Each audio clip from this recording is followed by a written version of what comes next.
नमस्कार दोस्तों, स्वागत है आपका हमारे YouTube चैनल पर।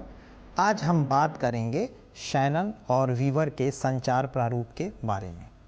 यह तकनीकी मॉडल है जिसे 1949 यानी 1949 में क्लॉड शैनन और वॉरेन वीवर ने विकसित किया था। यह मॉडल विशेष रूप से टेलीफोन और दूरसंचार प्रणालियों को ध्यान में रखकर बनाया गया था। आइए इस मॉडल को विस्तार से समझते हैं। शैनन और वीवर का संचार प्रारूप यानी सूचना स्रोत, इंफॉर्मेशन स्रोत, अगर उसकी बात करें तो सूचना स्रोत वह स्थान है जहां से संदेश उत्पन्न होता है। यह वह व्यक्ति या उपकरण होता है जो संदेश की शुरुआत करता है।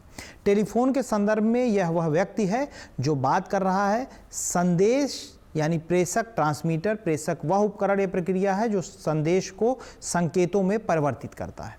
टेलीफोन में यह वह प्रणाली है जो हमारी आवाज़ को इलेक्ट्रॉनिक संकेतों में बदलती है ताकि वह तारों या रेडियो तरंगों के माध्यम से संचारित हो सके।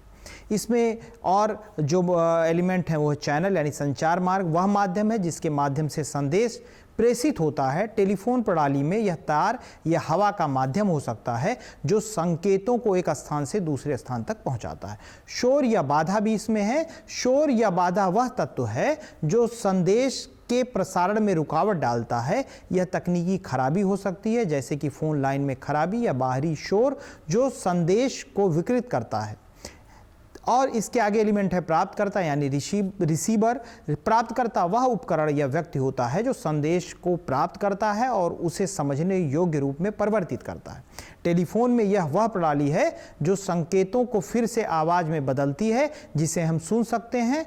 अगला एलिमेंट है डेस्टिनेशन यानी मंजिल। मंजिल वह स्थान है जहां संदेश का अंतिम प्रभाव पड़ता है या वह व्यक्ति या समूह होता है जिसे संदेश समझना होता है। मॉडल की अगर मुख्य विशेषताएं देखें तो शोर की जो भूमिका है, इस मॉडल में शोर की भूमिका को विशेष रूप से ध्यान में रखा गया है। शोर या बाधा संदेश के प्रसारण को प्रभावित कर सकती है और संदेश को विकृत कर सकती है।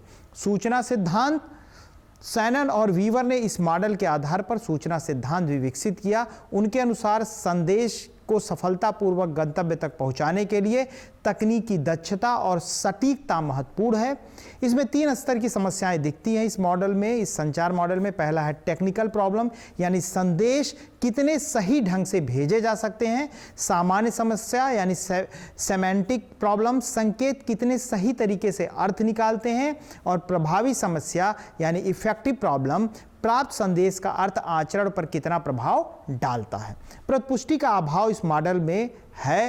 प्रतिपुष्टि यानी फीडबैक को शामिल नहीं किया गया है जो कि एक महत्वपूर्ण तत्व यानी एलिमेंट है। प्रतिपुष्टि के बिना यह सुनिश्चित करना मुश्किल है कि संदेश सही ढंग से समझा गया है या नहीं।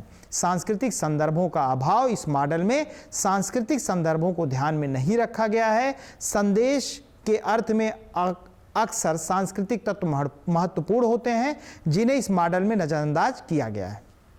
अगर हम देखें तो दोस्तों, यह था शैनन और वीवर का संचार प्रारूप। यह मॉडल हमें संचार प्रक्रिया के तकनीकी पहलुओं को समझने में मदद करता है, लेकिन इसके कुछ महत्वपूर्ण पहलू जैसे कि प्रतिपुष्टि और सांस्कृतिक संदर्भ इसमें शामिल नहीं हैं। यदि आपको यह वीडियो जानकारी पूर्ण लगा हो तो इसे लाइक और शेयर करें और हमारे चैनल को सब्सक्राइब करना ना भूलें।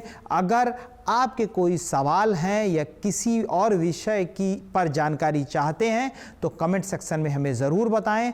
धन्यवाद और मिलते हैं अगले वीडियो में।